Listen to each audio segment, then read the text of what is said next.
Our podcast reviews well-known movies and contains spoilers. The podcast may contain mature subject matter and mature language. Listener discretion is advised. Enjoy the show. Quiet on set. Places, everybody. And action.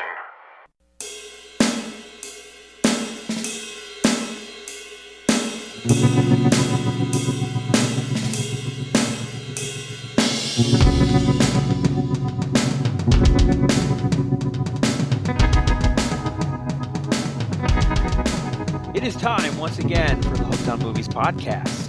Today, we are looking at the first in the trilogy of the Lord of the Rings series, the 2001 release, The Fellowship of the Ring. And we have a special guest returning to the podcast. Say hi, Justin. Hi, Justin. That's very good. And what's your line? I wish it need not happen this time. So do I. So do all who live and see such times. But that is not for them to decide. All we have to decide is what to do with the time that is given us. Oh my God, this is going to be an interesting that. podcast. That's over Follow the top. that. All right, Ken, you're up. I don't know half of you as half as well as I should like, and I like less than half of you half as well as you deserve. Nice try. And Ted. You shall not pass. And I'm, of course, you're ugly. You're Your friendly neighborhood Spider-Man? holy cow. And I'm, of course, your host, Eric. It's a pity Bilbo didn't kill him when he had the chance. Lord of the Rings, God help us all. Ted, tell us the particulars of this one. Okay, so Lord of the Rings, The Fellowship of the Ring, is directed by Peter Jackson. It was a screenplay by Fran Walsh, Philippa Boyens, and Peter Jackson. It's, of course, based off of the novel The Fellowship of the Ring by J.R.R. Tolkien. The theatrical running time is 178 minutes, and the extended Blu-ray version, 4K version, is 228 minutes. It has a release date of December 19th, 2001. It had a budget of $93 million, and it had a box office gross of $898.2 million. And it's probably well over $1 billion with all the retail sales. And... Oh, I'm sure. Oh, boy. Let's do the stars. Everybody buckle up. Okay. So, starring Fellowship of the Ring stars Elijah Wood as Frodo Baggins, Ian McKellen as Gandalf the Grey, Viggo Mortensen as Aragorn, Sean Astin as Samwise Gamgee, Sean Bean as Boromir, Billy Boyd as Peregrine Took, Dominic Monaghan as Meriadoc Brandybuck, Jonathan Rhys-Davies as Gimli, Orlando Bloom as Legolas, Liv Tyler as Arwen, Kate Blanchett as Lady Galadriel. the incomparable Christopher Lee as Sauron the White, Hugo Weaving as Elrond, Ian Holm as Bilbo Baggins, and Andy Serkis as Gollum. And Jerry Mathers as the Beaver. Beaver. All right. What are the reviews of this one, Ted? Okay, so on Rotten Tomatoes, the critic score is a 91% certified fresh, with an audience score of a positive 95%. So I did find a couple of negative reviews, but they weren't, scathing. Jonathan Rosenbaum of the Chicago Reader said, "It's full of scenic splendors with a fine sense of scale, but its narrative thrust seemingly relatively pro forma, and I was bored by the battle scenes." I disagree. The battle scenes were the highlight. Peter Rainier of New York Magazine said, "Tolkien completists won't find any of this overkill, but for those uninitiates among us, less is more is still a dictum worth heading." But I think Eric's spirit animal is, as far as a negative critic, would have been Richard Roper. He said, "It's too long." That's it? Just, it's too long? That was I love Richard Roper. That was his blurb. Yeah. It's too On the long. positive side, there was a lot to choose from, so I picked three of our heavy hitters.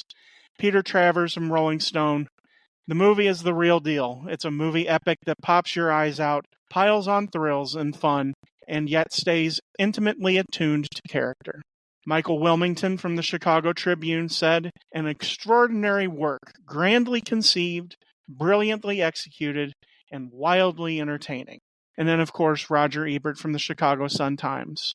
Peter Jackson, the New Zealand director who masterminded this film, has made a work for and of our times. It will be embraced, I suspect, by many Tolkien fans and take on aspects of a cult. It is an awesome production in its daring and breadth, and there are small touches that are just right.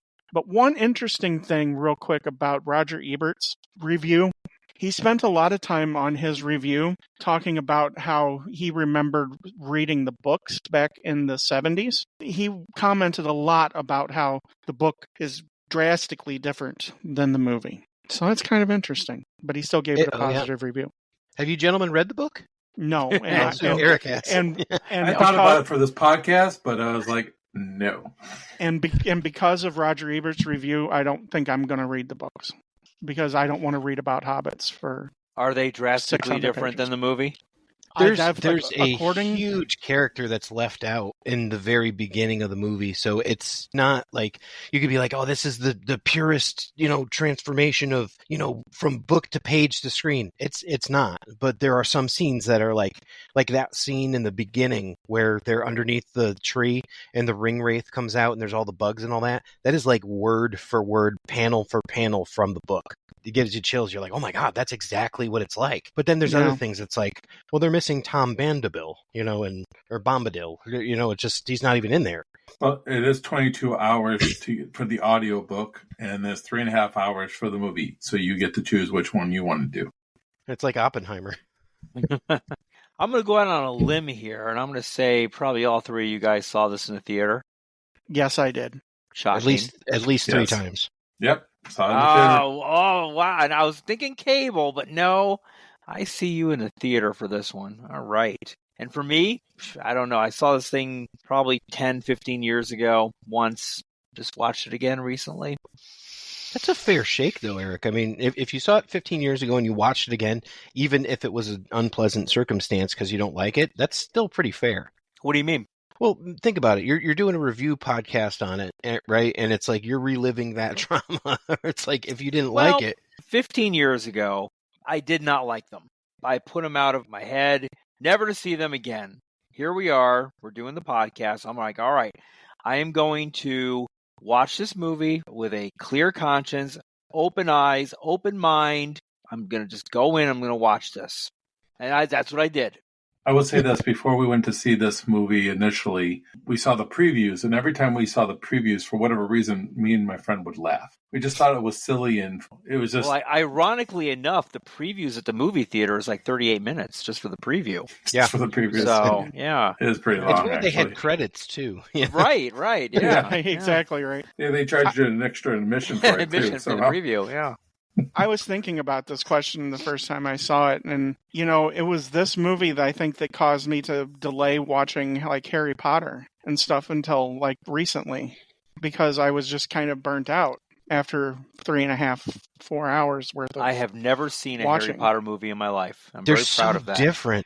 They're worth your time.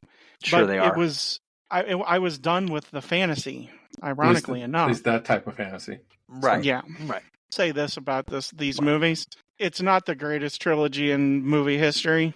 Here we go. We know there's only one trilogy. There's Back only to the one Future? trilogy. Back to the Future. There's only one trilogy, and that's Star Wars. What's the other phrase you say? There's only one Star Wars. And there's only one return, and That's it's of right. the Jedi, not That's of right. the King. Yeah. Return of the Dragon.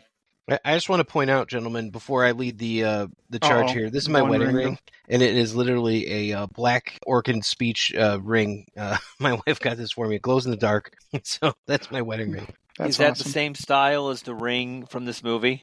It is. You can't see the script on it. It's what shows up after they put it in the fire, and you can see it. It's red all around, like the black metal.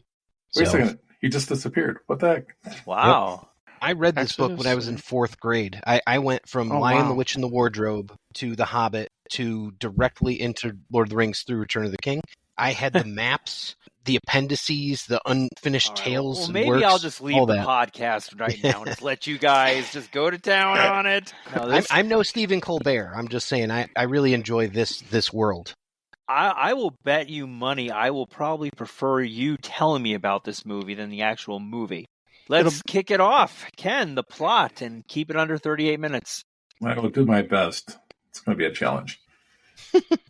In the second age of Middle-earth, the lords of elves dwarves, and men are given the rings of power. Unbeknownst to them, the Dark Lord Sauron forges one ring in Mount Doom, instilling into it a great part of his power, to dominate the other rings and conquer Middle-earth. A final alliance of men and elves battle Sauron's forces in Mordor. This is going to be fun. Ken, this is your worst nightmare of a plot. Yeah, all these names are just these going to names are going to kill you, dude. Oh my goodness, Mordor and Bob Geldof, the Wise, or whatever the hell his name is. Yeah, Bob Peaches Geldof. Yeah. Isildur of Gondor severs Sauron's fingers and the ring with it, thereby vanquishing Sauron and returning him to spirit form. With Sauron's first defeat, the Third Age of Middle-earth begins. The ring's influence corrupts Isildur, who takes it for himself and is later killed by orcs. The ring is lost in a river for 2,500 years until it's found by Gollum. The ring abandons Gollum and is subsequently found by a hobbit named Bilbo Baggins. 60 years later, Bilbo celebrates his 111th birthday, reuniting him with old friends and the wizard Gandalf the Grey. Bilbo departs the Shire for one last adventure, and he leaves his inheritance, including the ring, to his nephew Frodo. Gandalf investigates the ring, discovers its true nature, and learns that Gollum was captured and brutally tortured by Sauron's orcs, revealing two words during the interrogation: Shire and Baggins. Gandalf returns and wants Frodo to lead the Shire. As Frodo departs with his friend gardener Sam, Gandalf rides to Isengard to meet with the wizard Saruman, but discovers his betrayal and alliance with Sauron, who has dispatched his 9 undead, and I don't know if I'm saying this right, Nazgul, whatever, servants to find Frodo. Frodo and Sam are joined by fellow hobbits Merry and Pippin, and they evade the Nazgul before arriving in Bree, where they are meant to meet with Gandalf at the end of the Prancing Pony. However, Gandalf never arrives, having been taken prisoner by Saruman. The hobbits are then aided by a ranger named Strider, who promises to escort them to Rivendell. However, they are ambushed by the Nazgul, and their leader, the Witch King, stabs Frodo with a Morgul blade.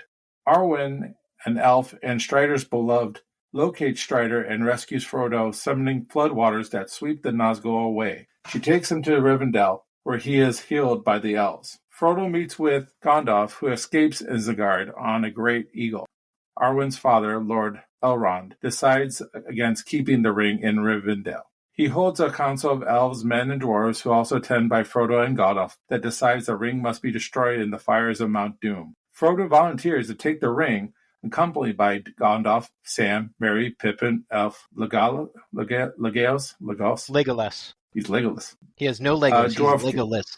Dwarf Gimli, Boromir of Gondor, and Strider, who is actually Aragorn, Isildur's heir and the rightful king of Gondor. Bilbo, now living in Rivendell, gives Frodo his sword Sting and a chainmail shirt made of mithril. The Fellowship of the Ring makes for the Gap of Rohan, but discover it is being watched by Saruman's spies. They instead set off over the mountain pass of Carados, but Saruman summons a storm that forces them to travel through the mines of Moria, where a tentacle water beast blocks off the entrance with the Fellowship inside, giving no choice but to journey to the exit on the other end. After finding the dwarves of Moria dead, the Fellowship is attacked by orcs and a cave troll.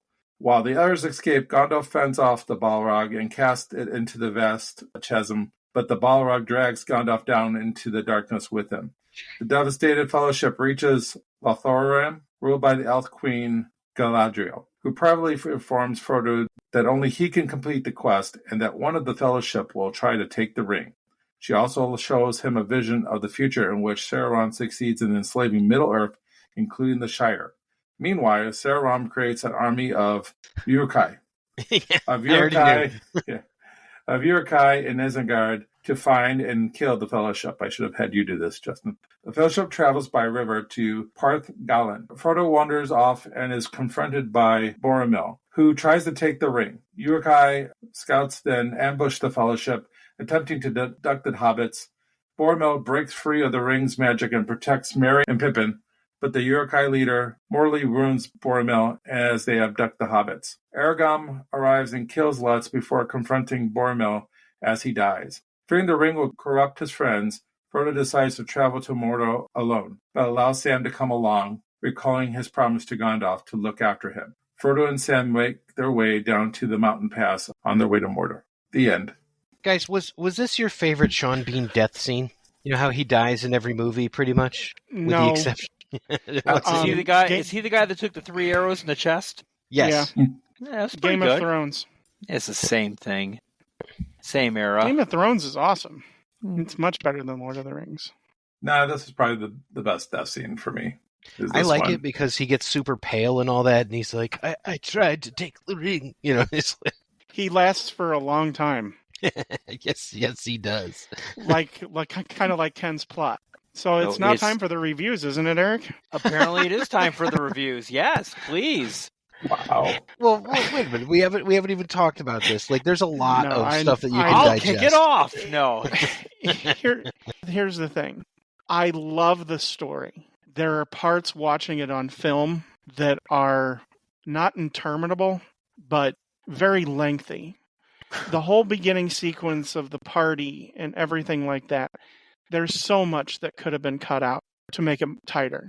I'm sorry, but the best parts of the movie, and this was one of the things that Roger Ebert said in his full review. Closing if credits. If you go and read it, he decried the fact that it's all about wizards and the battle scenes. The scenes between Ian McKellen and Christopher Lee are amazing because Christopher Lee is the Dos Equis most interesting man who ever lived. And he's an amazing actor. Sir Ian McKellen is awesome. But there are just parts that just really drags. Did you guys see that there's a cut where they removed all the walking? That would be amazing. It would be literally a 2-hour movie. Is it just literally cut in half on the time? You can watch the cut where they remove all the walking from Fellowship of the Ring. It's kind of like Topher Grace's cut of the prequel Star Wars movies. Yeah. It's like a half an hour long. It's perfect. Yeah. You know, I'm going to have to disagree, though, with the beginning part needing to be, like, cut. I think it establishes what's so good about the world, you know, and what's so good about the hobbits, you know, seeing kind of that almost like innocent fun that the hobbits have. And if you don't show how good life can be, what is it worth fighting for the rest of the movie? So I agree to have that party at the beginning of the movie. I think it's a lot of fun. The fireworks are a lot of fun and introduces us to all the characters. I think it's needed. I mean, could you cut it a little bit short? Maybe.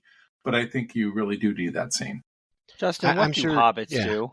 What do hobbits do? So hobbits are about comfort. They're about staying at home and avoiding adventures. They're not xenophobic. They'll welcome in a traveler, but they're wary, of outsiders to a point, and they tend to value the ways of comfort rather than the ways of greed or avarice or seeking treasure.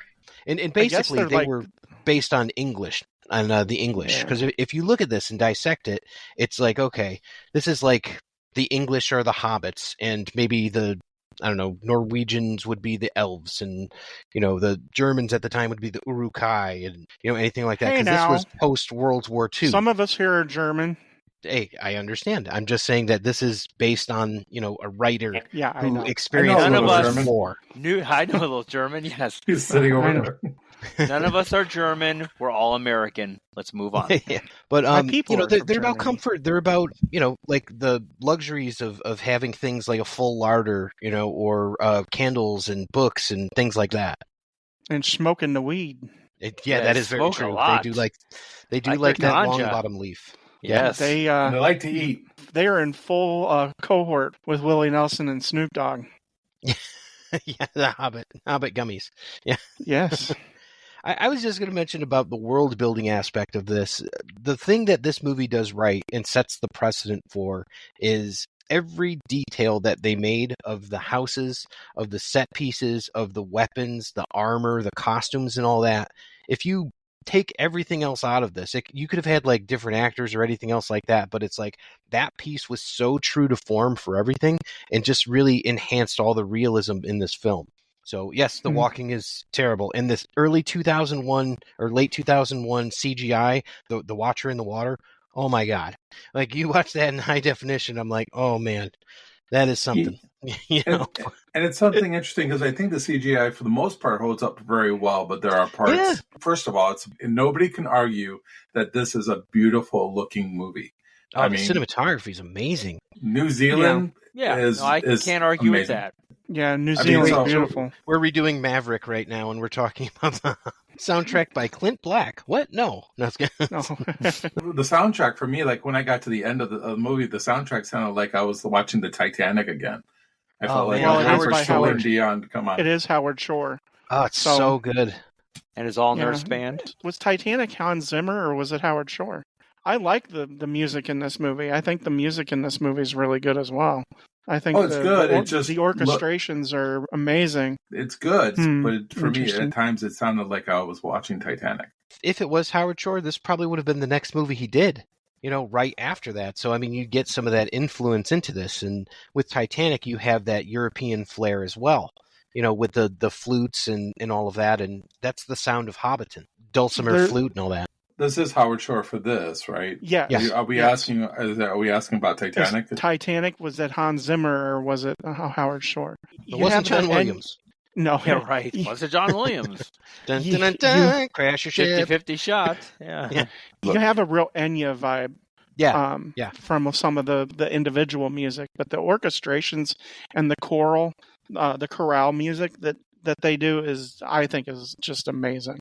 And what do you think of the set designs and all of that, fellas? Like with Lothlorien and Rivendell and the Shire and all that? It's transfixing. It really is. Like Ken said, it is beautifully shot. One of my favorite parts of the whole movie, if you're talking about like character builds and everything, are the Nazgul. I think they're badass. They're so cool. They made them really look awesome. They deserved a better death. So James Horner was the one for Titanic. James Horner, that's right. He was actually offered this job, but he turned it down. And that's why they went with Howard Shore. He couldn't write songs this long. Yeah. So they asked Pauly Shore if we can get Howard Shore, and I guess it all worked out. So. Ooh, buddy. I like a good crossover between Lord of the Rings and Pauly Shore. Well done. Pauly Shore probably could have been a hobbit. He kind of looks like a hobbit. Yeah, I've met him. He's a hobbit. I guess I'll kind of like kick this off because obviously I'm excited by this. What do you guys think of the characters? Like, is there any character that stands out for you? Surprising wise, I think Liv Tyler. I didn't think she had strong acting range up to this particular point. I mean, she's a very beautiful woman, but I thought her acting chops here really showed, especially in this first movie. I was really impressed. I won't say she's my favorite performance here, but she's the one that surprises me the most. And what had she done besides Aerosmith videos and Empire Records before this, right? Right. Armageddon? Was Armageddon before this? That would have been 99, I think. She was in a movie, I believe, with Jeremy Irons called Stealing Beauty. Yeah, I've seen that movie too. She was really good in that too. Well, she wouldn't have been inventing the Abbotts yet. I know that. Yeah, so she would have already done That Thing You Do. Her main movies would have been Empire Records, Stealing Beauty, That Thing You Do, Inventing the Abbotts. Okay. The movie before this one was One Night at McCool's. Oh, One Night at McCool's. Lord. And then after this, it was Jersey Girl. So talk about movies that are just... Hey. No. Jersey Girl is awesome. I love Jersey Girl. Great her film. first film, though, I'm a big fan of, called Silent Fall. It's a really, really interesting thriller. I highly recommend it. It's with Richard Dreyfuss. Oh, okay. I guess then this would be pretty much the height of her popularity as an actress post-Armageddon. Oh, I'm sure. Yes. She's kind of disappeared over the last number of years. Yeah, she's probably raising a family, all that stuff. She was married to the lead singer of Space Hog, and then I think they got a divorce. Yeah. As far as like favorite characters, it's like I'm a huge Christopher Lee fan. Like I said before, he is the world's most interesting man. Just Google him. He's amazing. So that kind of goes without saying. But, Viggo Mortensen was really a no-name person here. Peter Jackson found him as he was doing a movie off the West End in London. The West End is London's Broadway. And he was doing a show off of the West End, and they found him. And to find somebody that has the breadth that he shows in this movie, it really sets up the rest of his entire career. I also like Sean Bean. even though I know he quote unquote he dies in every movie. This really sets Sean Bean up. Yeah. Because at the height of Sean Bean in my opinion, is Game of Thrones. And I don't think that he might not take the job for Game of Thrones if he hadn't done Fellowship of the Ring. He is literally in 4 episodes of Game of Thrones. No, he's in most of the first season. Is it more than 4 episodes, though? Oh, yeah. I'm going to disagree with you about the Sean Bean, though, because I think he had enough a background of stuff that he has done. I don't think this is like the pinnacle of his career or Game of Thrones is. No, come on. Game of Thrones was he a massive already had been known as somebody that dies in every movie before he even did this movie. So he already had that. National Treasure. That's it. He died in GoldenEye. And GoldenEye, yeah. He really comes into his own as far as an actor through Game of Thrones. I think he's a little overrated here, though, in this movie. To be perfectly honest, I think he overacts a little bit, especially at that last scene when he's dying. I feel like we're getting a little bit too much. For me, the person that stands out the most is Ian McKellen. He makes this movie go. We wait for Gandalf to appear in every scene because, like, our favorite word, it seems like sometimes, is legitimacy. He brings that to this movie. With his performance, it brings everything together. I think that's the performance here that really makes this go. Because I even think Elijah Wood and the rest of the Hobbits, I think they overact a little bit at times in this movie as well. No. But the only one, Ian and Viggo are the only ones I think that don't overact in this movie. Well, including Liv Tyler. I 100% agree with you about the overacting, but I think with the Hobbits, like with Merry and Pippin and Sam and Frodo, you have such a tepid middle-of-the-road Frodo, and then you've got like Sam, who has yet to come into his own in the movies. He will as we get further, but like who is the comic whiniest relief, person in this movie. The comic relief between like Dominic Moynihan and Billy Boyd. Oh, mwah, chef's kiss. I love watching those two. Just like whenever they're together, I'm like, oh, they're going to do something silly. And They're fun together. Talked about. In fact, and later on, we'll see them in the next movies when they're separated. They're not as good. They're really good together. Oh, I agree with you on that. They should have a podcast. Oh wait, yeah. I think Hugo Weaving is a bit overdone in this one. Like when you see him really kind of enunciating, and he's like, "Isildur betrayed us," and I'm like, okay, take it down a little, Red Skull. That would be the one for me. Yeah. When he comes on screen, all I can hear is Mr. Anderson. It's such a juxtaposition, like, of those two characters too. You're like, oh, this guy is supposed to be like one of the elven kings of old, right? And it's like he's also talking about the Matrix and shit. So that's the one for me where it's like, okay, I get why he used him and all that. It's just a little over the top for me. That would be my choice. Eric? Oh, you want to know who my favorite character is? Or least favorite? My least favorite is Sean Astin. Okay. And I wanted an arrow to go through his chest 20 minutes into this thing. Whiny. He gets better. Oh, let's hope, because he's like, don't go, no, you can't swim. I was hoping he'd drown. Nope. Every time I wanted someone to kick the bucket, nope. They just keep living. I disagree with Ted, though. I am not fond of Christopher Lee in this. I like Christopher Lee, don't get me wrong, but in this, I think it's just kind of, I don't get it. It doesn't fit. I mean, Ian McKellen, I can see. He definitely ties everything together. I guess I like Orlando Bloom. I think Orlando Bloom's character is interesting. It's interesting that he doesn't run out of arrows at any time. That's very interesting. I was just going to say that. How about that hair? Woo, boy, yeah. I mean, I'm watching it. It's like does he have a special skill that like arrows just magically appear behind him and he just keeps on shooting them? Because he shoots especially if we look on later movies when we talk about it, he shoots a whole lot more arrows than he does in this movie. In the Moria, you could see him actually pulling the arrows out of things and using them again, but it is not consistent throughout the whole thing. So, he would definitely be docked points by the dungeon master in a D&D game for sure. And I'm surprised you didn't bring up Gimli, John Rhys Davies. Well, fun fact, John Rhys Davies was interviewed by Justin on another podcast. Very true. He talked about how he lost the tip of his finger in an engine they were trying to fix on set here for the Two Towers. Oh, wow, really? Yeah, he actually lost like the tip of his finger. It was pretty crazy. He was so nonchalant about it too, and I was like, huh, okay. There's some crazy stuff. I think he's one of the people that you could not replace, like, at all.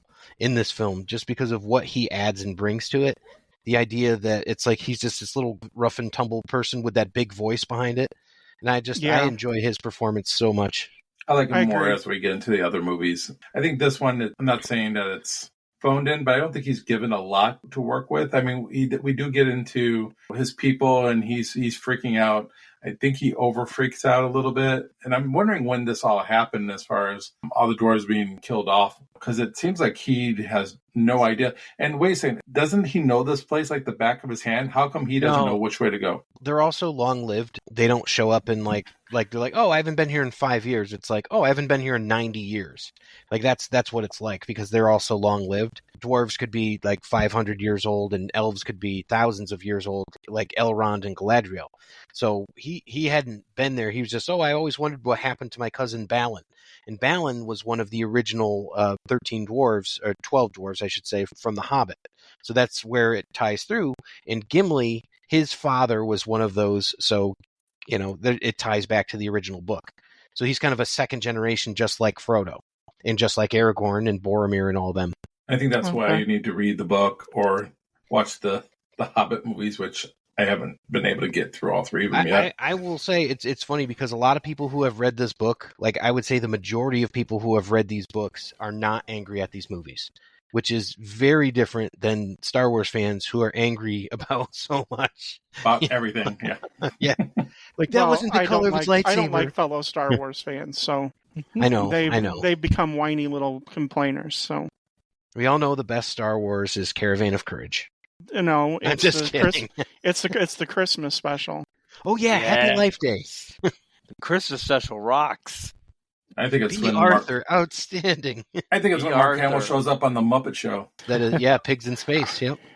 Okay, so I have a question. When they're going into the mines of Moria, Gandalf's the smartest person in the movie. Why doesn't he know that it's a riddle? And why does Frodo have to point it out? Do you remember what Saruman said to him? Saruman said to him, "You've dulled your senses with your love of the Hobbit's leaf." Oh yeah, he smoked too much weed. Yep. That's right. Smoking the weed. Is that why he couldn't figure out which tunnel to go to later on? He's just a little too high. That's the thing. Gandalf is not someone who's corrupted by things like when he passes his test of the ring in the beginning. Galadriel passed her test and all that as well. But if Gandalf was to take that ring and try to make himself powerful and all that, he knows he's not that guy. He's just the gray wandering wizard. The head wizard is the white wizard, right? He's the one who gets the power and is the most powerful and all that. Gandalf is a sage. He likes to read. He likes to experiment and do things with nature and things like that. Hobbits. Hang out with hobbits. He prefers that in staying in a library than interfering with the ways of man. So he tries to stay out of these things. And in doing so, he keeps himself safe from corruption and, helps out where he can. So the fact that he didn't know that, it's not out of character because he probably forgot more than anyone's ever known. Gotcha. The monster that's in the lake, is that Cthulhu? Yeah, of course it is. That's some H.P. Lovecraft stuff going on there. I'm sure, yeah. The Watcher in the Water was just kind of like a giant sort of octopus that was meant and went after the pony, who survived, by the way. So question about Sauron. If they found the ring earlier, do you think he would have flipped sides? Or do you think he would have always been on the side of the eye? Saruman was corrupted by use of the Palantir.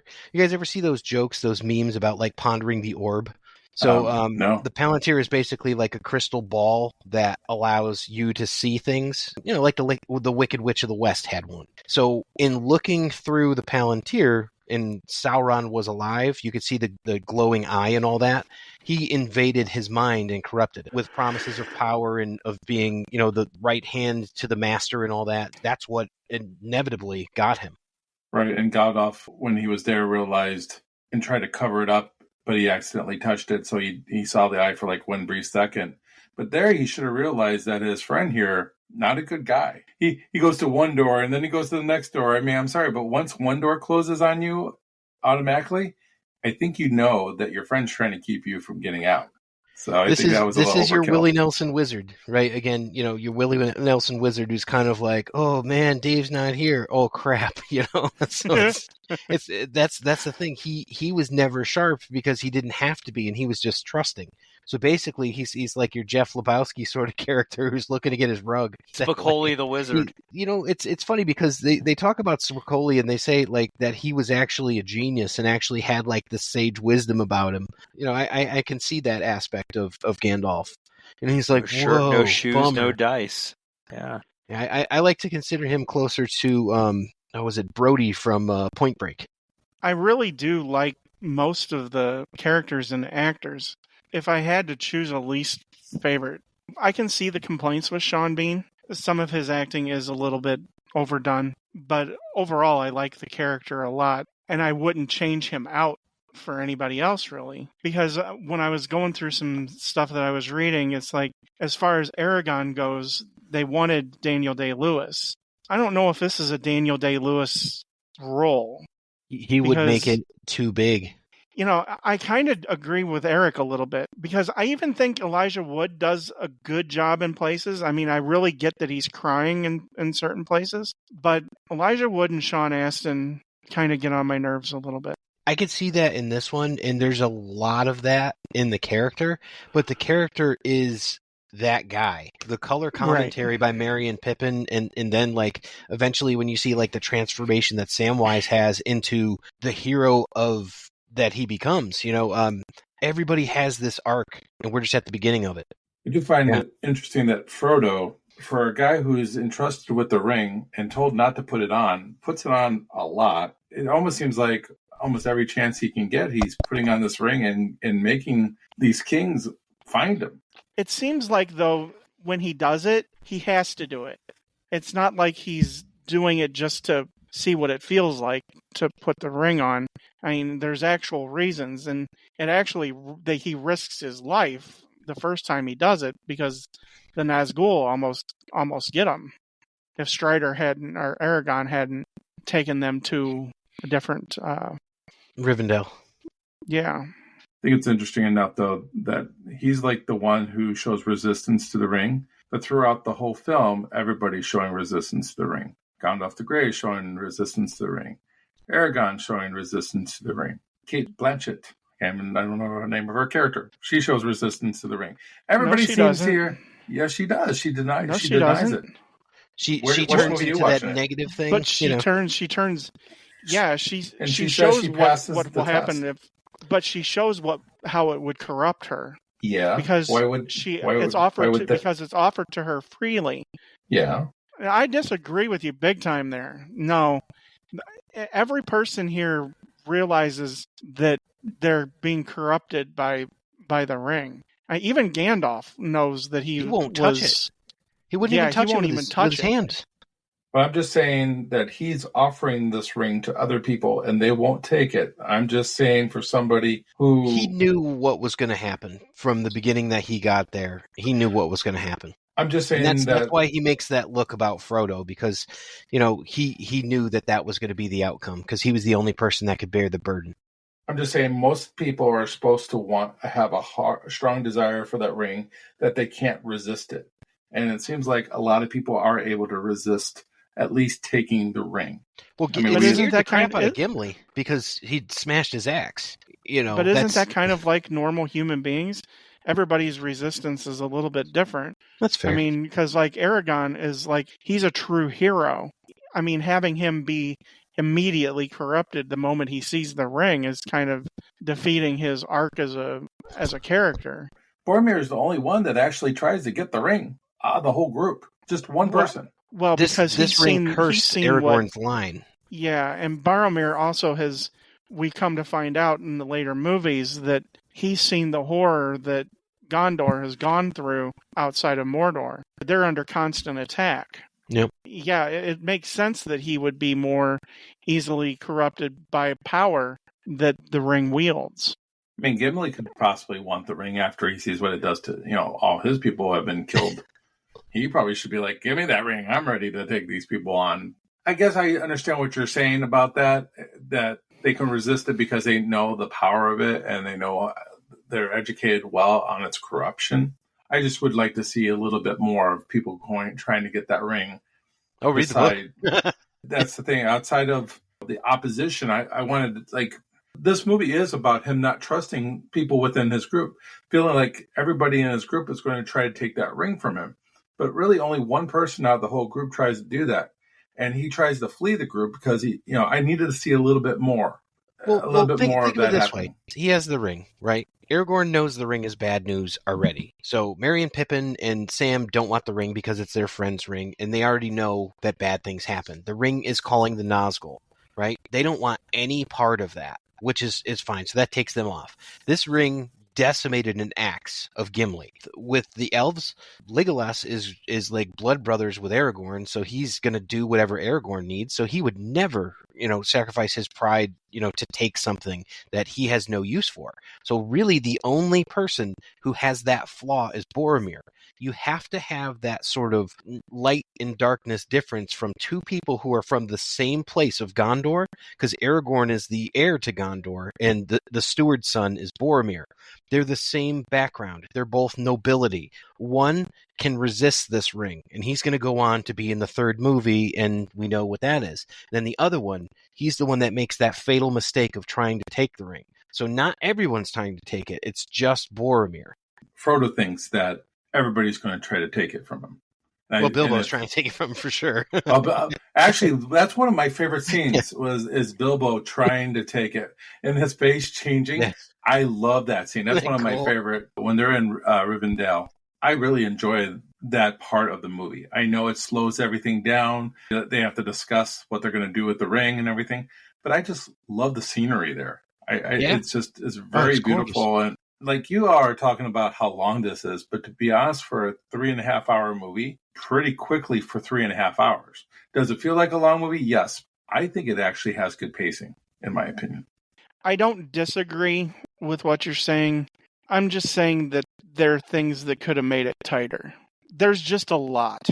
It's chock full of information. It can drag a little bit in places. But if we're going to talk about favorite scenes, I have a couple. I love the scene where Sauron is creating the Anakai, and he creates the leader. I think that's really cool.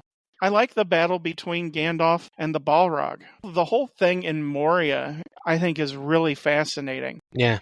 I love the fact that they get surrounded by all of the orcs, and then they hear the Balrog, and they all scatter. I like that a lot. They have a cave and of course, troll. I love the battle scenes between Gandalf and Sauron, too. Yeah, they were going to blows there with each other. Mm-hmm. Does their power come from their staff? Because it looked like once he got Gandalf's staff, that Gandalf was basically, he was done. Pretty much accurate. It's like a focal point for their magic. He does have a crystal in his staff, and the wizard will channel its magic, in this universe at least, through a staff. That is what happened there. Kind of like Thor's hammer. Yeah, I would say so. I mean, they're still magical. They're still immortal. They're still incredibly hard to kill. It's not like a wizard's duel or something like that with like Dumbledore or something like that. It's just they wouldn't have the same level of magic without their staff. But they'd still be incredibly hardy and hard to kill. I actually enjoy when they're in the town and they're lodging, and that's when they first meet Aragorn. I don't know why I like this setup here. I think I like it because we're introduced Aragorn as kind of a badass ranger, basically kicks ass and takes names. It feels like throughout the rest of the movie, even though he does still kick ass, later on when Liv Tyler shows up, when he's looking for the weed to help slow down the process. Oh, the Anphalas, yeah. Yes. She basically goes, a ranger caught off guard. I mean, I like the beginning here, and I like the fact that you have the kings that show up, and then they're stabbing in the wrong room. But I think it's interesting, you have that guy at the door, and they run him down with the horses, but it doesn't look like there's any body underneath the door when they go right straight through. For whatever reason, I enjoy these little things. I think I like the change of scenery. We have the Shire, and then we see them, and I know you guys hate the fact that they're walking all the time, but we get to see different aspects of how differently people live and where they live, and I think is a charm of the movie. Definitely. I want to say, and this will go to something Eric and Ted can agree with here, but that battle on Weathertop, the journey to get to that point is what they based the song Ramble On by Led Zeppelin on. So it's like, get to that point. So, leaves are falling all around. It's time I was on my way. Thanks for you. I'm much obliged for such a pleasant stay in Bree. Now it's time for me to go. The autumn moon lights my way, and I have seen the rain and with it pain, and it's headed our way. Darkest depths of Mordor, Gollum and the Evil One crept up and swept away. All of that stuff, like Led Zeppelin, like a third of their songs are about Lord of the Rings. So, but I mean, that's such a really cool thing when you see Viggo Mortensen going at it with a sword and with the torch and all that. That is like commitment, and like you believe that this guy is like a sword and sorcerer, like battler, on all the time. And they said that he was one of the best trained swordsmen they had ever seen. So it's like just really? watching him go at it. You're like, yes, I buy that. There is one who I would follow. So. and in the Led Zeppelin vein, every time I watch the movie and I hear Gandalf say the Misty Mountains, it reminds me of Misty Mountain Top. Yeah, that's another allusion to it. And I mean, when you get to the third movie, you've got the Battle of Evermore. So that's the Battle of the Pelennor Fields, which is such an amazing moment. That is so ironic because those are probably three of my least favorite Led Zeppelin songs. Okay. Seriously, I'm not kidding. They really are. Like Ramble On and I just... We just can't win with you, can we? I'm just saying, man, if you could get Kashmir in this movie, we got a winner. No, wow, you don't like Kashmir? I love Kashmir. It's my favorite. I'm just saying, I'm like that riff alone. That's what I'm talking about. If you could get that riff in this movie, I might jump on board. I love that rhythm section, and I know this is a little bit of a illusion. You should check us out on the other podcast we do, the Generation Playlist, where we'll talk about music. But shameless plug. The Ramble On, where you've got that sort of guitar riff and it's just like an acoustic riff behind it. I could definitely see in my mind's eye the hobbits walking through the cornfield and going to Bree and moving on like to that music. And Elevenses, I don't think he knows about Elevenses, Pip. Yeah, Misty Mountain Hop drives me nuts. Not to get on a tangent, but I don't even think my that's least favorite Led Zeppelin song. I thought one of my favorite Led Zeppelin songs was your least favorite because I like When the Levee Breaks. Do you? Yeah. Chicago. I love the blues version. Not that we're going on a tangent here, but Into the Outdoor, I think is a very underrated album. I agree. Well, we'll save that for the Generation Playlist podcast. There we go. We should do that. Going back to the movie, what I like here is how the film is made, the camera tricks that we have here to make the hobbits the height that they are. I think for the most part seamless. When we notice it being kind of awkward is more when we don't see the hobbits up close. Like we can't make out Elijah Wood and Sean Astin and the others. But I think they do a really good job of blending the size of the characters. And I mean, we're talking about this movie is over 20 years old. Peter Jackson is an amazing director. He knows how to make a film and he knows the tricks of the trade. I think a lot of things he did here are just incredible. Yeah. I mean, I love The Frighteners, and The Frighteners was one that he had done before this, and Meet the Feebles, The Frighteners, and what was the other one, Dead Alive? What brought Peter Jackson to this film? And then who knew he had this potential? Right, and now he's considered one of the greats now because of this trilogy. I like The Frighteners too. It's a very interesting take on the supernatural. So, originally going to be Tales from the Crypt Presents, but they took that off because they knew it could stand on its own. Interesting. I didn't know that. We were talking about the actors. I know Ted had talked about that the part for Aragorn was offered to Daniel Day-Lewis. It's funny who was considered. Nicolas Cage was offered that role. Oh, dear God. And he turned it down. Thank God. They also offered it to Russell Crowe. But he didn't want to do it because of Gladiator. He didn't want to be like typecast in those type of fantasy roles. But those are two completely different. Yeah, I know. He was weird at that time. He's weird at all times. What are you kidding? They actually had another actor, Stuart Townsend, who was actually already in the movie. They already started filming, and they realized he was too young for the part. Yeah. So that's the reason why they went with Viggo. So Viggo was not really the number one choice here. And then like Elijah Wood was like the number one choice. He was like the first person. Ian McKellen, yeah. So Stuart Townsend at this time was doing Lestat the Vampire in Queen of the Damned, right? That's where he was. And then after that, he went on to do Dorian Gray for League of Extraordinary Gentlemen. You have Viggo Mortensen. He had done 2 movies that I was aware of, Carlito's Way, and he played Lucifer in The Prophecy with Christopher Walken. You ever see that? Where he literally just disincorporates into like a murder of crows? It's like visually so like breathtaking. You're like, oh my God. It's like, or the opposite of that. It's like. So, some more interesting people for these roles, and that we were just talking about Gandalf the Grey, Ian McKellen, but they had offered it to Sean Connery, but he didn't get it. That would have been terrible. It would have been terrible. Patrick Stewart was offered it, but he didn't like the script. Too much walking. John Astin had actually auditioned for Gandalf. That's not cool. That would have worked at all. So I'm happy that he didn't get. I mean, there's some really interesting people that were up for these parts. For Sam, they had considered James Corden before they went with Sean Astin. Oh, he would have ruined it like he ruined Cats. Wow, that was him that ruined that movie? That's great. Come on, the whole cast ruined that movie. It was everything that ruined that movie. Yeah, there's a lot of people another Ian McKellen classic, Cats. Right. Yes. So Bruce Willis wanted to be Boromir, and Liam Neeson was sent the script, but he never responded to it. These are interesting people that they went out and tried to get. There's a lot more actors for all the other roles, and that I could take more time off it. But I just thought the interest, because people were interested in the book. Vin Diesel, I believe he also wanted to be Aragorn because he's a fan of the book. These guys were all fan of the books. And he doesn't fit for sure. Like they could have thrown him in the background or something like that, or he should have played an orc or one of the Anakai. Throw him in there. But Galadriel, there's really only one person I could ever see in that role, and that's Cate Blanchett. She is the epitome of that character. Just so fantastic. And I wasn't even like a huge fan of her work, but it's like when I saw her in this, I'm like, oh yeah, that's just amazing.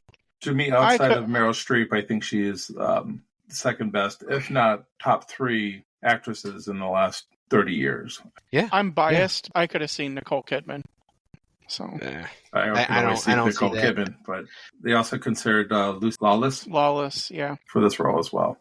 I don't think either of those actresses were at their peak yet to get to that point, because Nicole Kidman now could do it. I don't think Nicole Kidman Eyes Wide Shut era could do it.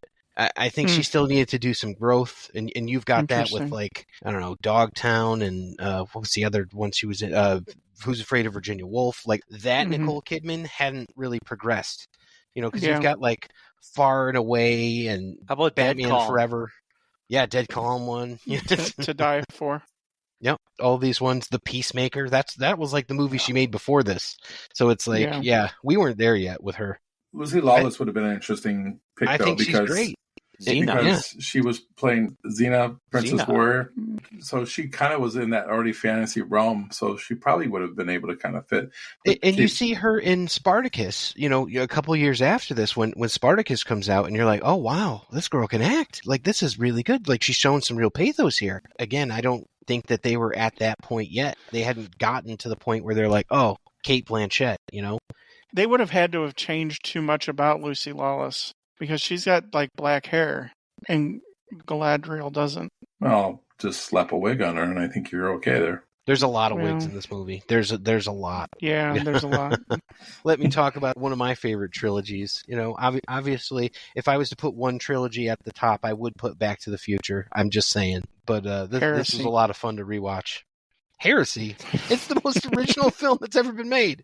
Before we go into reviews, you can't deny the cultural impact that not only this movie, but this whole universe has made on popular culture. Watching the movie, for me, is like playing a role-playing game, video game. Every role-playing game from Final Fantasy on, it follows the Lord of the Rings, like, game plan. You have a group of people that are on a trek to go do something. It's really interesting. And then, of course, like we mentioned, the Led Zeppelin connection. There's a genre of music called power metal that's all fantasy-based. And you have groups like Rainbow, that with the lead singer Ronnie James Dio.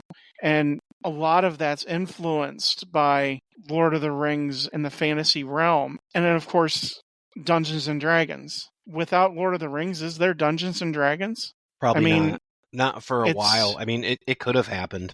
I was telling Ken this, it's, for me, the thing that really blows me away is, one, Peter Jackson did an amazing job putting the movie together. We can bicker back and forth about the length of the movie, and we can talk about different aspects, but he really put a vision on screen that is mesmerizing at times. And the fact that J.R.R. Tolkien, he might be one of the most creative people that has ever lived. Like, almost Mozart level creative. He created an entire universe out of whole cloth. That's mind-blowing to me, to be that creative and to have it be that successful. We're still talking about this, and these books were written in the 40s. It's pretty amazing if you really, really think about it and the cultural impact that they've had. What I think is really amazing is the studio having faith, giving the reins to Peter Jackson, because all three films are filmed at the same time. It's not like you filmed one film and see how it did, and then you went and filmed the other two. The studio had a lot of faith in these three movies. I mean, we talked about the budget being, I think it was like $80-something million. I don't know if that's spread out between three movies or if that's just the one. They're saying that's how much it went towards the one movie. The faith that they had in Peter Jackson and the faith they had in all of this is amazing. You don't see a trilogy being filmed all at once. It just doesn't happen. Star Wars, it didn't happen. Back to the Future, it didn't happen. It was kind of, all these things were kind of a wait and see type of thing. This movie, they took a risk and it worked out for them. It got nominated for 13 Academy Awards. It won for Best Original Score and Best Makeup and also for Best Cinematography. That does not shock me that it won those three. Those are the three best things about this film. I mean, I'm like obviously a fan, and I'll tell you those are the three best things about this film. Actually, won four at Best Visual Effects, so I did have 4. Oh, well, yeah. I mean, that's that not kind of goes my without favorite saying. thing about this movie. I don't know what else was out then. I just ruined it. Way to go, Ken. It's still hard to see Harvey Weinstein being an executive producer of this movie. I will say this, though. I am happy that it's I'm happy that it's a New Line Cinema release and not a Miramax release, because in the years since everything went down with Harvey Weinstein, he's held on to control a lot of directors' original works and not allowed them to be released in higher definitions and things like that. One of the things I'm speaking is of Dogma. Yeah. He's holding them hostage, essentially, and he wasn't able to hold this hostage. The 4K releases of this movie are worth your time. It's extremely clean, it's extremely bright, and it's vivid. It's really worth it. Yeah, it is still hard to see Harvey Weinstein's name put up. I still watch Naked Gun. It's got it's got OJ in it. Got OJ. You can separate art from the artist, and I don't know how much Kevin Spacey movies. I mean, we just You have to be able to separate art from the artist. I mean, think of all your rock stars. Let's be honest. Yeah, your football stars. Look at all your football stars. Come on. Let's talk about Led Zeppelin. Let's talk about Led Zeppelin. Right. No, we won't do that. So here's a Led Zeppelin. This will be my last Led Zeppelin question. In terms of like party members and all this, Gimli is obviously John Bonham, but is Jimmy Page Gandalf or is he Aragorn? No, Page in Song Remains the Same in the music movie from '76. So he's got to be the wizard then. Wasn't he was the wizard in his little dream sequence? Yeah. Okay. All right. Yeah, so he's like Gandalf. And Robert Plant would probably be Aragorn then. Yeah, and Samwise would definitely be John Entwistle. Or no, not John Entwistle. John Paul Jones. Oh, that's the Who, yo. That's John the Paul Who, Jones. Man. Come on now. John Paul Jones, brother. He's Samwise. He'd follow him into Mordor, strumming on his lute. I swear that's the last Led Zeppelin. I swear. This episode. This episode, right. I just mentioned about the awards that it won. And I think about the best makeup, and I do think how they made up the hobbits, and then we also see the other characters, especially on the other side of the fence. Do you think they hit it out of the park with this? I mean, granted, it won an Academy Award. Do you buy all these different characters in this movie? Yeah, the Anakai are awesome. They're badass. I literally love those guys. My favorite makeup and whole crew is the Nazgul. I think those guys are they're metal. I mean, if we're taking a music reference, they're metal. They're awesome. And you see their horse is like a zombie horse with like blood oozing and such. It's crazy. Yeah, they're freaking amazing. I totally buy the makeup and the effects that they did for the orcs and everything. It's an amazing job that they did. Question for you guys, and Justin might know this best when it comes to it's Anakais, right? Urukai. I'm not correcting you guys because it's like you've said Aragon a couple times, which is a movie about a blue dragon, but it's Aragorn. Oh, yeah. I'm not sure you guys go. Urukai. Yeah. So Justin, with the Urukais, how did they actually come to life? How were they created? It's like a weird pod thing. Like they're being artificially created with like these pods underneath the power of Orthantak Tower. So it like underground, they're breeding them and pulling them out of like these pods. And they talk about how orcs were one time elves and they were corrupted by the dark power and all that. So now it's like, think of it, it's like a pod person. They're being like somewhat cloned in these little petri dishes or something like that of magic. They're basically genetically engineered orcs and goblins, as Bilbo used to call them.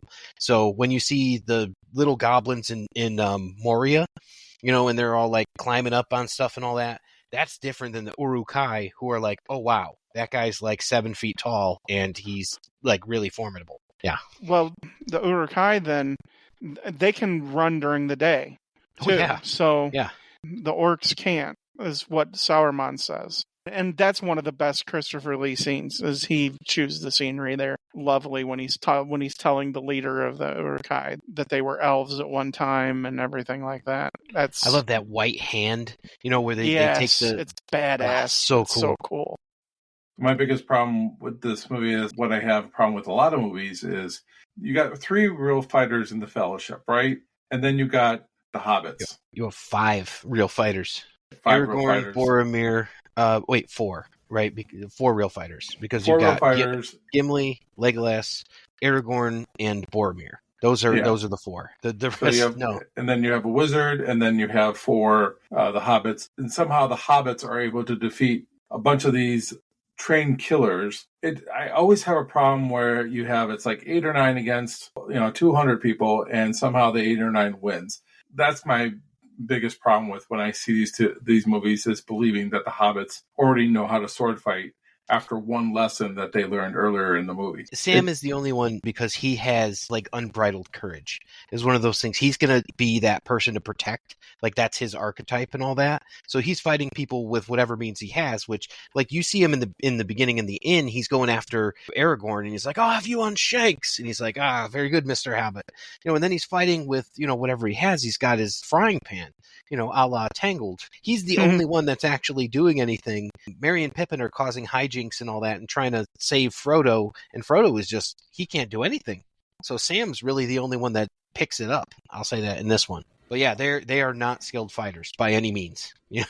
It's like the 100 against 1 type of deal. I always have a problem with that, just because these guys are basically killers and they're easily being defeated. The orcs in Moria fall ill to one of the 2 greatest blunders. First being of never engage in a land war in Asia. So, Princess Bride, check they're us not. out. Yeah, all they try to do is overwhelm with numbers, and that really doesn't mean anything when they're trying to come into like a bottleneck, and they're just getting slaughtered by coming into this room. They're not strategists. They are just followers. They're like fodder. Yeah. But the Uruk-hai, that would be a different story. That would not have gone on. It would have been done. Yeah. That's what mostly I'm talking about, is the Uruk-hai. Number of them they were able to defeat there at the end of the movie just seemed to be a little much. Well, it's got to be a sequel. I mean, granted, they actually lost that battle. Oh yeah, and that's a problem I have later on in the Return of the King, and I'll talk about that when we get to Return of the King, about overcoming like the numbers. There's something called like the arc of the hero or the hero's journey, right? And it has to deal with ancient old way of storytelling. And it starts out with, the hero and the struggles that he goes through. And then eventually there's some sort of supernatural help And this goes back to like Greek mythology. Literally any mythology always has this. And if you look at Lord of the Rings, it's very much a story of Frodo and Sam and Gandalf, but it's really the arc of Aragorn. And it follows that sort of path to a T. You know, you're like, oh, okay, so when we get to the third movie, that's where that piece will come in, that supernatural bit of help. So without that linchpin, that piece, all would have been lost. Other part of that is what Frodo was going on. As you get further into these books, it's going to be, okay, we've got 6 plots going on. What's going on now? So this was the first one where it's like, it's just a single kind of story with maybe a B plot is Saruman. So, but next one, it's going to be like watching an episode of Game of Thrones where it's like, okay, what's up with this character? I was surprised about how much Norse mythology is used in Lord of the Rings as well. That is the basis of Gandalf, is Norse mythology. Yeah. And the way they send Boromir over the falls in the boat and everything. Did you guys like that you saw the boat fall afterwards? Because, I mean, I know it's kind of morbid and all that, but I liked that they did that detail. Oh, it went over the falls? Yeah. Yeah. I thought that was neat. Yeah. The dwarves are really Norsemen. They are Vikings, essentially. We'll get to the Vikings. We'll get to them. Yeah. Because then you've got the Rohirrim as well, who are kind of like that. Right. The dwarves are really cool. So when Arwen comes to rescue Frodo, and she's taking him back, but then he looks like he's passing on to the other side, she says something about take me instead, kind of, give my grace to him. How does he really survive in that? Because it makes me feel like she gives up her power of like being immortal and gives it to him. But then throughout the rest of the movie, they don't play it that way. That's not something that comes into play at that particular spot, but it will come into play down the road. She has something called the Even Star, which is sort of a totem that she wears, like the necklace and all that she gives to Aragorn. That becomes down the road. That'll be where she does give up her immortality to live a mortal life with Aragorn. So, spoilers, if no one's seen this and read it since 1953. It's not something that plays in here. They also mention how the only thing could save him is the healing hands of Elrond. Elrond has one of the elven rings. That's what it comes down to. So, she bought time for him to get him where he needed to go. So, he wasn't quite there yet, and they got him where he needed to go after the river engulfs the Nazgul. Did she buy him time by giving him the thing that she gives later on, or how? No, she put him on the faster horse, right? Because his horse was lame and all that. She put him on the faster horse and just got him there. I mean, that's a cool read to it, but I don't see that as being a part of it. I don't know why she says what she said. I don't believe. So I just don't understand why she says what she says at that moment to him, because it sounds like she's not going to get him to where he needs to get to in time. Honestly, it seemed like a prayer of desperation. That's how I took it. Yeah. But we don't know how that prayer was really answered. It was answered by her father, who called the river to engulf them, and then Gandalf, who put the horses in the visage of the river. So, but we don't really see that. I mean, we saw the horses, take out the kings, but we don't actually see the horses take Frodo up to save him. Yeah, when I'm referring to horses, I just mean like the river turns into like horses and all that, and it kills them. Her horse was fast, and that's why she put Frodo on her horse so she could go. So you would just have to make the assumption that she made it to, because they were just about at the entrance. They were like a couple hours away or something like that. Like that's as far as they made it. So with her horse, she could make it to save his life in time. That's all it was. She just had a hat, but she never would have made it being chased by 5 Nazgul. She never would have made it because they would have pinchered her, and that's why she stopped where she stopped, in defendable position. Aren't all 9 there? No, I don't think there was 9 there, because I don't think they have the full 9 together. But then again, I don't remember. I don't know. I watched it a couple nights ago. Do you guys remember if all 9? I'm pretty sure that all 9 of them were 6, there. Yeah. I felt like there was 6, but I could have been wrong. I know at Weathertop there's only 4 or 5, because you see them and you're like, oh shit, there's another one. It's like, yeah, the same thing when it goes through Bree and they're coming through. So I don't know if it's all 9 yet. So, but this comes into play because they've killed the steeds, so the ghosts will just go back to Mordor, and when they come back, they've got some more powerful steeds to ride. So, you could spend 3 hours talking about this movie. All right, well, let's talk about our reviews of the movie here. So I'm going to kick it off. Well, I'll tell you guys, I think this one is a B+ for me. it's above average. It's far above average, but there's some things that really take away. For me, it's the visual effects, and they're super dated. And I love so much about this movie, but like you said, it drags at times, and there is a cut that you can watch without the walking in it. And I think that it has to exist, and it sets the stage, and it gets you where you need to go. But this is like the reverse of Star Wars, where it's like maybe the first one's the best or the second one's the best, but it's like in this one, the first one is not the strongest suiting, for them. So I'm going to go with a B+. I will watch this movie whenever it's on. I adore it, but for me, it's like, okay, but I really want to get to that third movie. All right, well, we kick it off with Justin. Awesome. I will go, and again, this is kind of like Texas Chainsaw Massacre, just not my genre. I'm really not into the fantasy stuff and the medieval stuff, so right off the bat, I'm a little jaded. Yeah, this movie for me is slow, like really slow. I know it's one of the greatest trilogies of all time, and people love it, and I'm probably one of the few people that don't. Man, it is slow. There is just nothing about this movie that I can say that just even remotely intrigues me. Well, you know what? I take that back. The shooting on location in New Zealand, there's some great cinematography in this. And I would agree with Justin. Yeah, the CG's dated, but come on, it's 22 years old, 23 years old. It's going to be. But for me, this movie just drags. I am intrigued about the version without the walking. I think I'm going to try and find that one. It's not the worst movie I've ever seen. It's not nearly the best movie I've ever seen. It's unfortunately a little bit below average.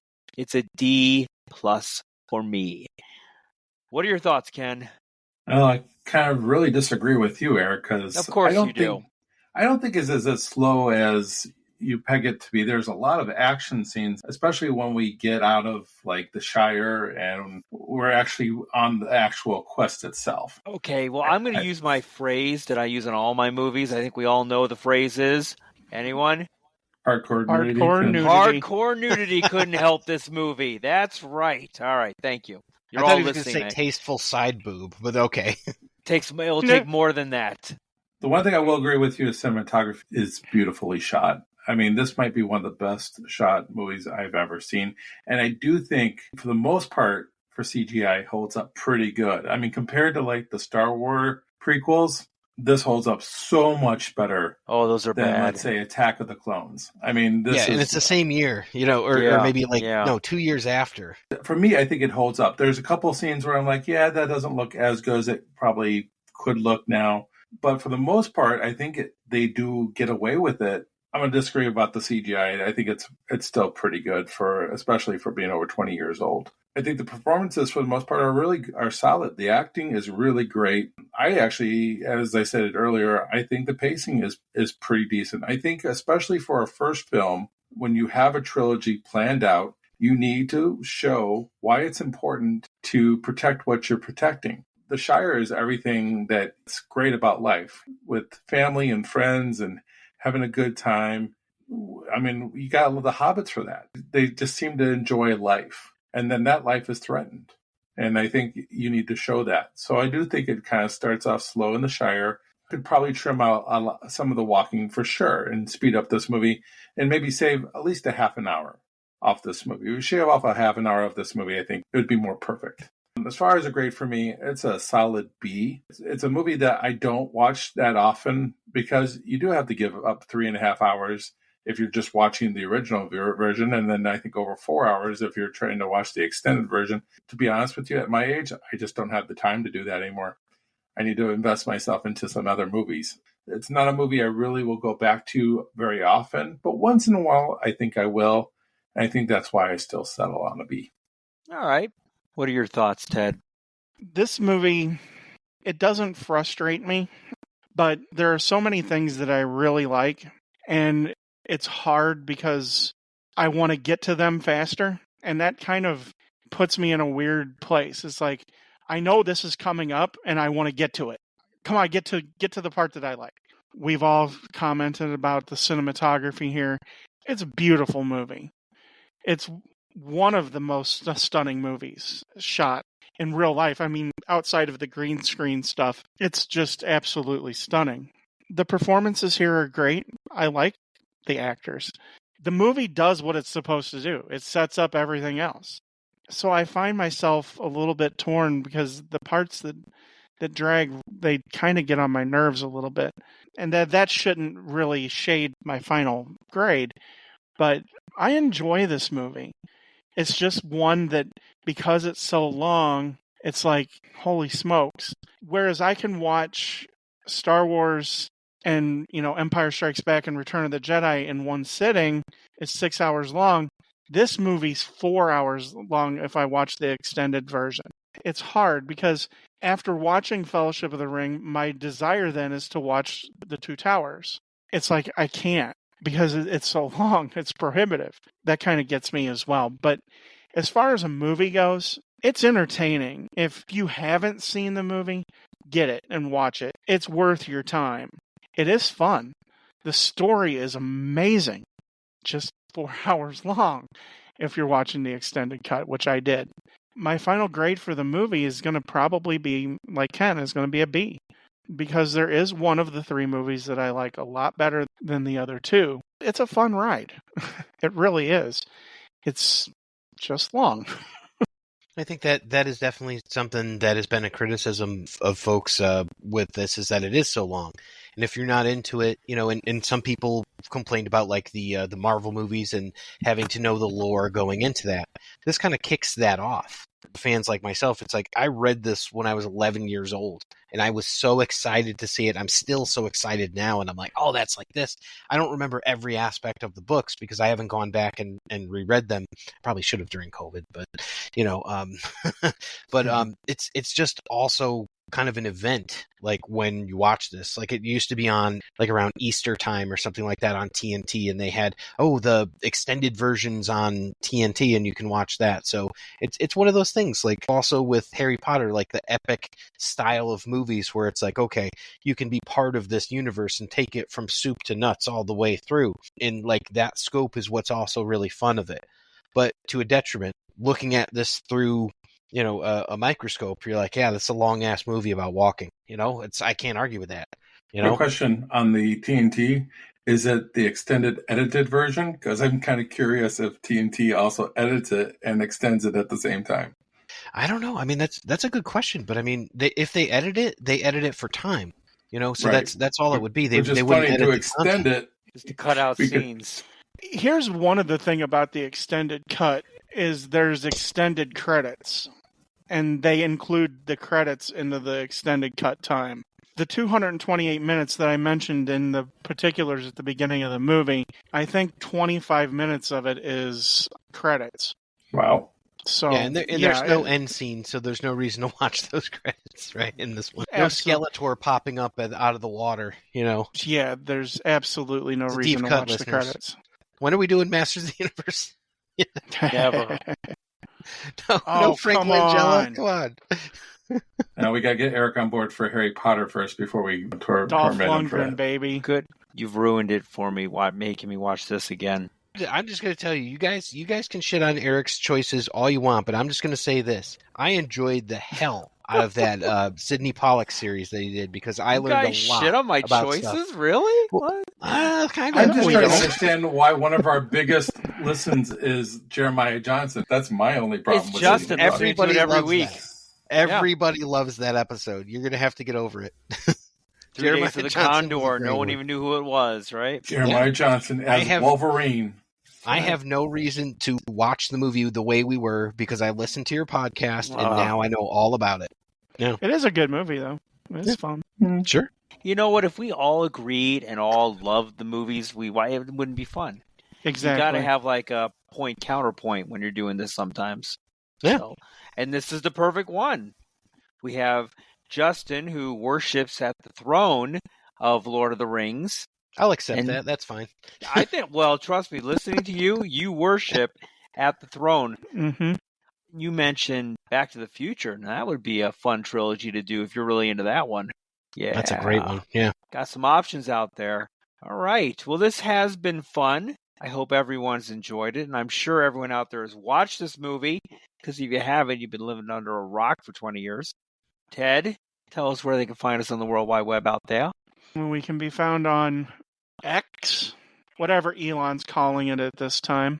We can be found at hookedon_movies. And we'll be starting to ramp up some postings on there since now I'm feeling better. And also to whatever podcast version you're listening to us on, and whether it be Good Pods, Apple, Spotify, just leave us a 5-star rating and leave us a review, because it helps us get noticed. And hopefully, if we get enough reviews, we can get noticed and we can become Rotten Tomatoes certified. That would be really kind of cool. What has been found is the way podcasts really promote themselves is by person-to-person contact. Tell a friend if you like us, and hopefully they'll give us a listen too. As does the flu with person-to-person contact. Very true. Yes. All right, Ken, Facebook, what's new and exciting on our homepage? Nothing. Uh-huh. Wonderful. Nothing's That's exciting. great. What are you talking about? There's all kinds of stuff on there. Make sure you join our Facebook page, Hooked on Movies. We have articles. We like to play some fun little clips also of movies, and so jump on in. Justin's a big contributor to the sites. He would like to talk back and forth on the site as well, so feel free to come on board. I feel like a ghoul because lately everybody's died. It's like, oh, wow, Richard Roundtree, sorry. It's like... Oh, no. Well, he's 83. Yeah, all of a sudden our Facebook feed turned into the Death Watch. Death Watch, right. It's the Deadpool. Our January will be saluting those that we have lost in 2023. Hey, maybe we'll do Shaft. Shaft. Yeah. He's Academy a bad Award-winning movie. I'm Because thinking, it won for best score, I think, right? Theme song? thinking Pee-wee's Big Adventure is what I'm thinking. So, Yeah. Wow, you're going to go with a Tim Burton film? Damn. Wow. rest in peace, Pee-wee. Said nobody ever. Paul Rubens. Cool. All right. Well, we're going to be continuing the series here with the second movie in the trilogy from 2002. Kind of cool that they were released 1 year apart, since they were all filmed at the same time. Lord of the Rings, The Two Towers. All right, everyone. Thank you for listening. And as always, good night and have a pleasant tomorrow. See you at the movies. See you next time on Hooked on Movies.